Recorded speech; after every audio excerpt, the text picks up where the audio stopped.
नमस्कार दोस्तों, मैं हूं रजनीकांत। आप देख रहे हैं नेशनल थॉट्स और आज हम आपको लेकर चलते हैं अपने खास कार्यक्रम की ओर। बोल व्यापारी बोल, सरकार अपनी है और जब सरकार अपनी है तो व्यापारी बोलेंगे। तो आइए आज हम आपको लेकर चलते हैं आदर्श नगर के एक खुदरा व्यापारी के पास में और उनसे जानेंगे कि व्यापारियों के सामने कौन कौन सी वो दिक्कतें आती है जिसको वो रोजाना फेस करते हैं, लेकिन सरकार आंखें मूंद लेती है। हमारे कार्यक्रम का उद्देश्य किसी भी सरकार, किसी भी समूह की आलोचना करना नहीं, बल्कि आलोचना से समाधान की ओर बढ़ता एक कदम है। तो हमारे साथ हैं आदर्श नगर के फुटकर व्यापारी संदीप सेठी जी। संदीप जी, आपका बहुत बहुत स्वागत है हमारे इस खास कार्यक्रम में। बोल नमस्कार सर। व्यापारी बोल, सरकार अपनी है। जी, धन्यवाद।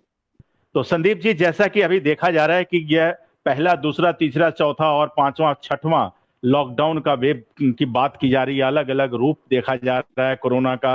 अलग अलग वो काउंटिंग देखी जाती है, इतने नंबर का है कोरोना, इतने नंबर का कोरोना है।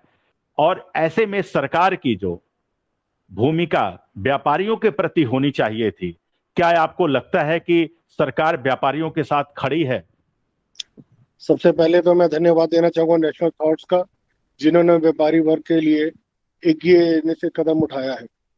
दूसरे तौर पर मैं आपको कहना चाहूंगा, श्रद्धांजलि देना चाहूंगा उन लोगों के लिए जो कोविड के लिए दिन रात एक करते हुए अपने डॉक्टर्स और ये जितने भी हमारे फ्रंट लाइन वर्कर्स है, इन्होंने निष्काम भाव से सेवा करते हुए दिल्ली की जनता का जितना साथ दिया है, मैं उनका नमन करना चाहूंगा। उन्होंने ना दिन देखा ना रात देखी, और सिर्फ एक मरीज को, जितने भी कोरोना पेशेंट से निस्वार्थ भाव से उनकी सेवा भावना करते रहे। रहा सवाल व्यापारी वर्ग का, तो मैं आपके माध्यम से एक चीज को कहना निश्चित जरूर कहना चाहूंगा कि व्यापारी वर्ग पूरे भारतवर्ष के अंदर सिर्फ 4% एक मायने रखता है। कोई लंबा चौड़ा इशू नहीं है। मध्यम वर्गीय व्यापारी हैं सारे, खुदरा व्यापारी हैं, रोज कमाते हैं, रोज खाते हैं। लेकिन कोई भी सरकार हो, चाहे केंद्र की सरकार की बात करते हैं आप, मैं दिल्ली में रहता हूँ तो मैं दिल्ली सरकार की बात करती कि सरकार की तरफ से कभी भी किसी भी व्यापारी वर्ग के लिए कोई भी निश्चित और कोई भी फलदायक कदम आज तक नहीं उठाए गए हैं। जीएसटी के लिए व्यापारी पे हमेशा एक तनाव रहता है। टैक्सेस देना है तो व्यापारी है, दुकानें बंद पड़ी हैं तो बिजली पानी टेलीफोन सबके बिल निश्चित रूप से आए जा रहे हैं और व्यापारी दे भी रहे हैं। बंद दुकानों के अंदर भी चाहे ऑनलाइन पेमेंट कर रहे हैं, चाहे कैसे पेमेंट कर रहे हैं। टैक्सेस है तो सबसे ज्यादा व्यापारी वर्ग के ऊपर है। तनख्वाहों का है तो व्यापारी वर्ग है। ईएमआई है तो निश्चित समय पे देनी है, बैंकों की तरफ से कोई सुविधा नहीं मिलती है। आप जितने भी देखेंगे किराए की दुकानों पर बैठे हुए किराएदारों के लिए सबसे मुश्किल का समय है ये, क्योंकि मकान मालिक किराया नहीं छोड़ना चाहता, किराएदार किराया नहीं दे पा रहा है। इसके लिए सरकार को कोई ना कोई निश्चित कदम, इसके लिए मैं कहूँगा रूपरेखा बना के इसके लिए व्यापारी वर्ग या जितने भी व्यापार मंडल हैं उसके सामने ये प्रस्तुत करे कि ये आप इस तरीके से दुकानदारों को भी मदद मिल जाए, जितने भी खुदरा व्यापारी हैं। और व्यापार पिछले 1 साल से तकरीबन ना के बराबर चल रहा है। जो कोरोना महामारी आई है, इससे देशव्यापी त्राही मचाई है। दूसरी चीज एक और आएगी कि इसके अंदर पब्लिक का साथ बहुत जरूरी है। जिस व्यापार जो भी व्यापारी है व्यापार करने के लिए आता है, उस हिसाब से पब्लिक जनरल जो कस्टमर है उसको भी इस चीज का ख्याल रखना चाहिए कि जिस प्रकार से व्यापारी अपना अगर ध्यान रख रहा है तो उनको भी अपना ध्यान रखना है। पूरा मास्क पहन के चलें, सैनिटाइजेशन का जो प्रोसेस है वो पूरा एक साथ करके चलें। जितनी भी सुविधाएं अगर दुकानदार दे रहा है या व्यापारी ले रहा है, जो भी मिल सकता है वो आप मैक्सिमम से मैक्सिमम लेके चलें। जी। अब एक इसमें सीधा सा सवाल है कि सरकार क्या उचित कदम उठाए इस पर। कैसे कि बैंक की ईएमआई की बात हो, पहले फेस की बात थी, सरकार कहती रही मगर कुछ ऐसा खास नहीं असर दिखाई दिया। कुछ लोग परेशान तो हुए, कुछ लोगों को फायदा मिला, लेकिन बाकी सभी लोगों को इसका लाभ नहीं मिल पाया। देखिए, सरकार को निश्चित रूप से जो भी है अपना, राज्य सरकार ये बैंकों से एक सुनिश्चित पॉलिसी निकलवाए। दुकानदार को एक निश्चित टाइम दिया जाए, 3 महीने का, 4 महीने का या 6 महीने का, कि आप इसके अंदर जो आपकी बकाया किस्तें हैं उसको आप 6 महीने में दिया जाए। मैं ये नहीं कह रहा हूँ कि किस्तें माफ कर दी जाए या किस्तें आगे पेंडिंग कर दी जाए, जो भी हो सकता है उस किस्तों को आगे कैरी ऑन कर दिया जाए। ये 1.5 से 2 महीने तक जो लॉकडाउन का असर रहा है, और कम से कम आगे ये व्यापार अभी उठने के लिए आपको कम से कम अभी 5-6 महीने तो कम से कम चाहिए, जो व्यापार हल्का हल्का काम शुरू करेगा।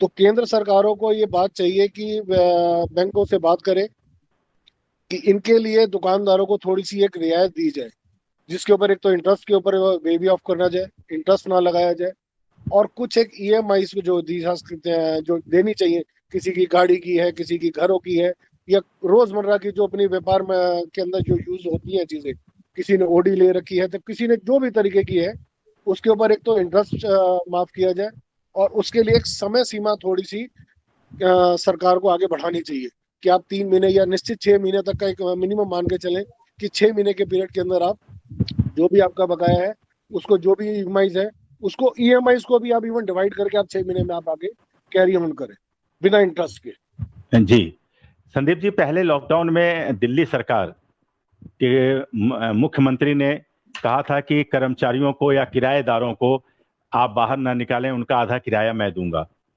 कितना सत्य हुआ, कितना हो पाया, कितना नहीं हो पाया, ये अभी तक तो सही आंकड़े जो है सामने नहीं आए। लेकिन इस बार भी कोई इस तरह की घोषणा नहीं की गई। तो टैक्स तो बराबर देना पड़ेगा, किराया बराबर जाएगा, कर्मचारियों के जो तनख्वाह है वो जा रही है। तो क्या लगता है कि व्यापारियों को राहत इन तीनों चीजों से सरकार कैसे निपटे, या देखिए सरकार कैसे राहत सरकार दे? ने देखिए सरकार जो भी है, केंद्र सरकार जितनी भी है, राज्य सरकारें जो भी है, उन्होंने अगर स्टेप उठाए भी हैं तो या तो बिल्कुल एक लोअर क्लास के लिए, या एक एमएसएमई के अंदर जो लगे हुए हैं उनके लिए।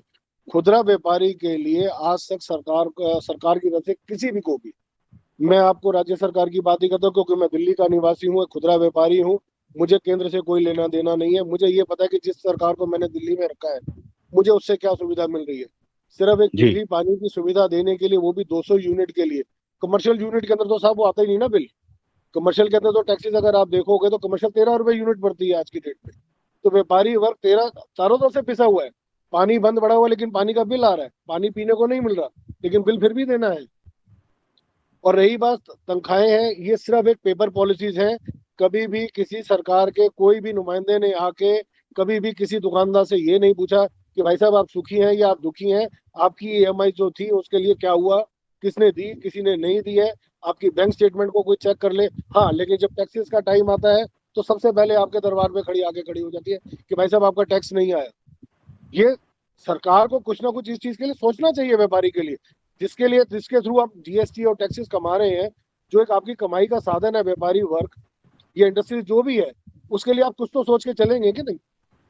ऐसा कोई भी कार्य का सिस्टम ना पिछले साल में सुनने को मिला था, न अभी तक इस साल में कोई पॉलिसी हमारे को सुनने में आई है, ना पिछली बार भी इम्प्लीमेंट हुई थी, और इस बार जब सुनी ही नहीं है तो इस बार इम्प्लीमेंट होने का कोई चांस ही नहीं है। जी, यानी कि अभी तक तो कोई घोषणा नहीं आई है। कुछ नहीं है, कोई जी, घोषणा नहीं है, कुछ नहीं है। और आप लोगों को मूलभूत और क्या कुछ ऐसी समस्याएं जो कि सरकार आंखें मूंद लेती है और उन समस्याओं से रोजाना आप लोगों को जूझना पड़ता है?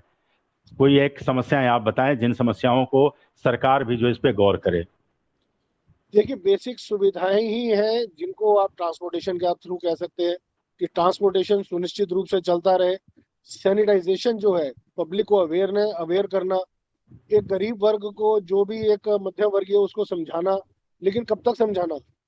आप मास्क प्रोवाइड करवाते हैं, आप उनको राशन देते हैं, लेकिन आप बेसिक चीजें भी बताइए। टीकाकरण जैसी एक बेसिक सुविधा चल रही है, हमें नहीं पता जी केंद्र ने आपको क्या दिया क्या नहीं दिया, हमने आपको वोट दिया, टीवी पे देखते हैं तो पता चलता है जी आपके पास आज की डेट में 1.5 लाख 2 लाख वैक्सीन पड़ी है, लेकिन सेंटर में लगाई नहीं जा रही है। हाँ, मैं ये जरूर इसके लिए एक और ऐड करना चाहूंगा कि अगर आप आने वाले टाइम में आप रिटर्न फाइल करवाते हैं, इनकम टैक्स रिटर्न फाइल, तो मैं उसके लिए सरकार को निश्चित रूप से घोषित ठहराऊंगा कि टैक्सेस भी सिर्फ उन्हीं से लिया जाए जिनकी वैक्सीनेशन हो चुकी है।